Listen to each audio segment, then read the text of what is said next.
포토맨 A5 카메라 설명을 좀 해드릴게요. 자, 이 카메라는 이렇게 생겼어요. 그래서 여기 화살표 보이시죠? 자, 특이하게 이제 베젤을 회전을 하면 덮개가 열리는 그런 구조예요. 이 카메라는 일단 플래시가 터지는 목측식 고정 포커스, 목측식 카메라라고 생각하시면 돼요. 픽스트 포커스의 이제 그 초점 반경, 그러니까 여기 보시면 이제 이게 한 90cm 정도 되는 것 같아요. 이 아이콘이 아마 90cm에서 1m. 그다음에 이제 이 보통의 스냅샷 반경이 2m에서 2에서 한 3m 정도 아닌가? 뭐 3에서 5m 모르겠어요. 어쨌든 그다음에 이제 이거는 이제 무한 초점이라고 생각하시면 돼요. 인피니티. 그래서 이렇게 3단계의 초점 영역을 가지고 있는 카메라라고 생각하시면 되겠죠. 자, 이 카메라는 일단 플래시 및 그 노출을 AA 배터리, 3A 배터리 두 개로 작동을 해요. 자, 배터리를 넣어주시면 작동이 되는 거고요. 얘는 이제 그 썸휠 방식이에요. 그래서 여기 보시면 이제 카운터가 있죠. 내가 필름을 넣고 감아서 적당히 감았다 그러면 이제 멈추거든요. 그때 셔터를 눌러서 사진을 찍어줍니다. 자, 그리고 이제 이 카메라는 필름 덮개를 열시려면 이쪽에 스위치가 있어요. 이렇게 열어주시면 되겠고, 자, 이렇게 해서 하면 이런 식으로 방금 이제 셔터가 열렸죠? 네, 이렇게 촬영이 됩니다. 일단 필름을 한번 집어넣어 볼게요. 필름은 여기 보시면 이제 리와인드 탭이 숨어 있는데 얘를 이렇게 올려주시면 돼요. 올려주신 다음에 필름이 이렇게 있으면 필름 보시면 이제 튀어나온 부분이 있죠. 네, 튀어나온 부분이 있으면 이게 하단으로 가게 집어 넣어주세요. 집어 넣어주시고 필름 끝을 잡고 얘를 이렇게 넣어주세요. 네, 넣었습니다. 그러면 필름이 빠져나올 때 얘가 이제 회전하는 걸 볼 수가 있어요. 그렇죠? 회전하죠? 이렇게 정상적으로. 그러면 이 끝을 이 홈에 넣어서 퍼포레이션 구멍이 걸리도록 한 5mm 정도 집어 넣어 주시면 돼요. 네, 이 정도 되면 이쪽 손으로 얘를 잡아주시고 감아주세요. 감아주시면 이런 식으로 감기게 되죠. 예, 그럼 셔터 한번 눌러주시고 2번 정도만 셔터 눌러주시면 돼요. 자, 이렇게 로딩이 됐으면 뚜껑을 닫죠. 네, 그리고 나서 카운터가 S 스타트 지점에서 시작을 해서 감아주시면 아직 일이 되기 전까지 2장 정도 더 여유분을 찍을 수가 있는 거예요. 첫 장은 아마 이게 노출된 필름이 어느 정도 있기 때문에 반만 나올 거예요, 이미지가. 네, 그래서 찍어주시면 되겠죠. 초점 조절하고 내가 이제 근접해 있는 인물을 찍을 때는 이 표시 1m 정도 세워두시고 촬영을 해주시고 그다음에 이제 웬만한 스냅샷은 여기 고정을 해서 그냥 찍으시면 되겠어요.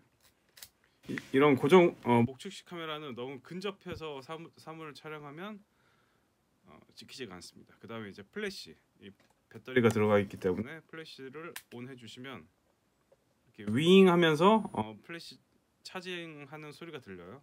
윙 소리가 나오면 여기 보시면 나오죠.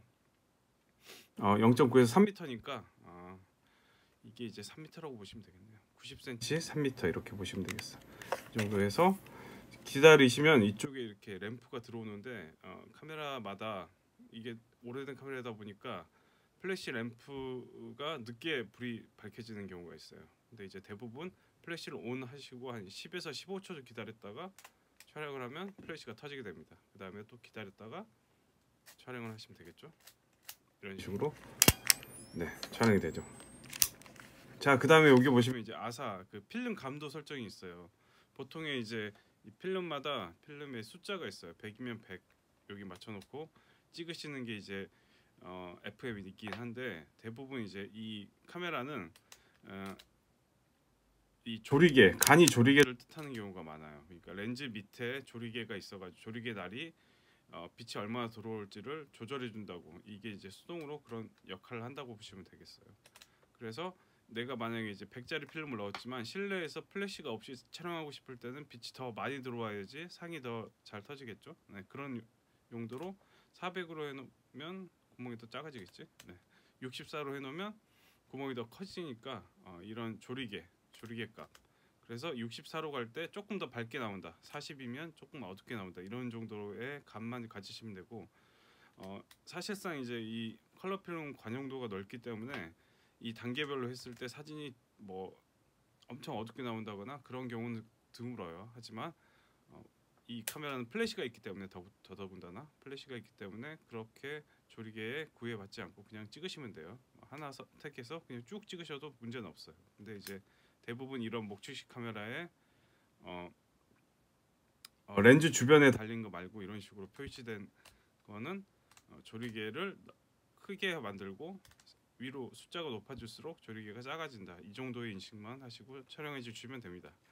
자, 그다음에 이제 이 포토만이라는 브랜드가 그 코시나 같은 이제 그 카메라 그 브랜드도 있지만 카메라를 납품해서 포토만이라는 상표해서 아래에서 판매한 경우가 많아요. 포토만은 그래서 이제 리테일러라고 보시면 되겠고, A라는 뜻은 이제 자동 노출이다 이렇게 생각하시면 돼요. 자동 노출은 초점을 자동으로 잡는 게 아니고 이 카메라가 알아서 적절하게 판단을 해서 셔터 스피드를 조절을 한다고 보시면 되겠죠. 그리고 이제 오리온 렌즈 33mm 돼 있는데 33mm는 얘가 찍어주는 이 화각이에요. 화각. 얼마나 넓게 찍느냐 아니면 좁게 찍느냐 이런 건데 대부분 35mm가 대부분이거든요. 35, 34mm가 대부분인데 33mm 정도면 조금 이제 넓게 찍을 수 있다. 광각 카메라고 렌즈 크기로 봤을 때 조리개 값은 한 4 정도 되는 것 같아요. 4에서 4.5에서 뭐 5 정도.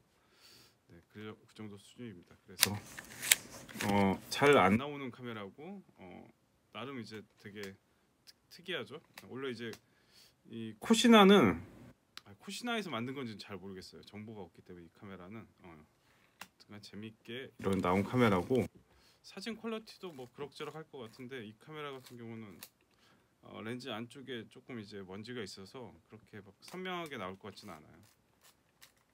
네, 여기 보시면 이제 뭐 촬영하기 전에 전지를 확인해 주십시오 이런 게 있죠. 그러니까 우리나라 이게 이제 80년대 수입이 돼서 이런 리테일러 제품을 뭐 수입사에서 수입을 해서 판매한 그런 카메라가 되겠죠. 자, 그리고 제페이라고 적혀있네. 근데 코시나 같은데 어쨌든 저도 이제 이 카메라의 유래는 잘 모르지만 촬영이 다 끝났다고 치면 필름을 대감기를 해야 되잖아요. 그건 어떻게 하냐면 이 카운터가 이제 한 36까지 37까지 이렇게 되도록 다 찍었어요. 열심히 다 찍었다고 하면 리와인드는 여기 하단에 이 버튼 눌러주시고 그럼 이렇게 움푹 들어가요. 버튼을 눌러주시고 얘를 이렇게 빼서 이런 건 이제 이렇게 감아주시면 돼요. 이렇게 감아서 뭔가 허공을 돌리는 듯한 느낌이 든다. 그러면 여기 보시면 스위치를 열어서 그러면 이제 다 들어가 있죠. 그러면 이제 필름을 빼기 위해서는 얘를 이렇게 빼서 빼주시면 돼서 얘를 이제 현상소에 맡기는 거죠. 자, 그리고 이제 어느 날 장롱 안에서 이런 카메라를 발견했을 때는 분명히 빛이 들어갈 거예요. 왜냐면 차광 스펀지나 이런 것들이 안 돼 있으니까. 그래서 특히 이 부분에 그 스펀지를 붙이셔가지고 빛이 안 들어가게끔 해서 사진 찍으시면 좋을 것 같아요. 이런 녹들은 그냥 보이기만 하는 거지 뭐 사진과는 관련이 없고요. 네, 그래서 오늘은 고정 포커스 카메라이긴 하지만 3단계 초점 조절이 가능한 그리고 플래시 기능이 있는 이런 카메라 한번 소개를 해봤습니다.